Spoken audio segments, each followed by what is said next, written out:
نحمده ونصلي على رسوله الكريم أما بعد فأعوذ بالله من الشيطان الرجيم بسم الله الرحمن الرحيم আল্লাহ তাআলা বলেন ওয়াল আসর, সময়ের কসম, সময় হচ্ছে ইতিহাস।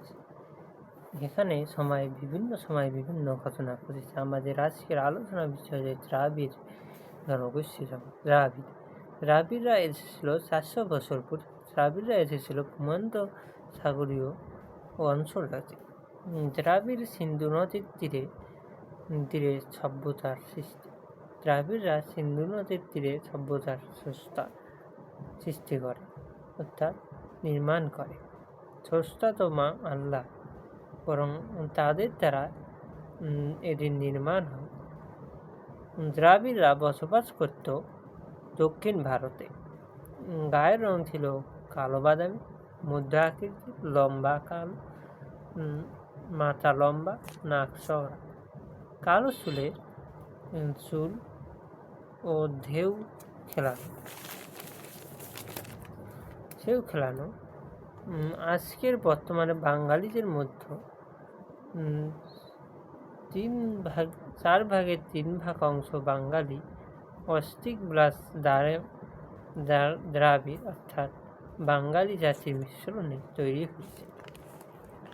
অর্থাৎ বাঙালি জাতির একটি অংশ এসেছে দ্রাবিড় থেকে। তারা এসেছিল 400 বছর পূর্বে। আর ভূমধ্য সাগর, আমরা জানি ভূমধ্য সাগর কোথায়। আর ভূমধ্য সাগর এলাকা থেকে তারা এসেছিল। তারা প্রথম ভারতবর্ষে অর্থাৎ ভারত মহাদেশে যে তারা প্রথম বসতি করে সিন্ধু নদের তীরে। দ্রাবিড়রা বসবাস করত দক্ষিণ ভারতে, অর্থাৎ তখন ভারত ছিল ভারত নামে কোনো দেশ ছিল না। তখন আলাদা আলাদা অনেক ক্ষুদ্র রাজ্য অঞ্চল ছিল। দ্রাবিড়রা দক্ষিণ ভারতে বসবাস করত।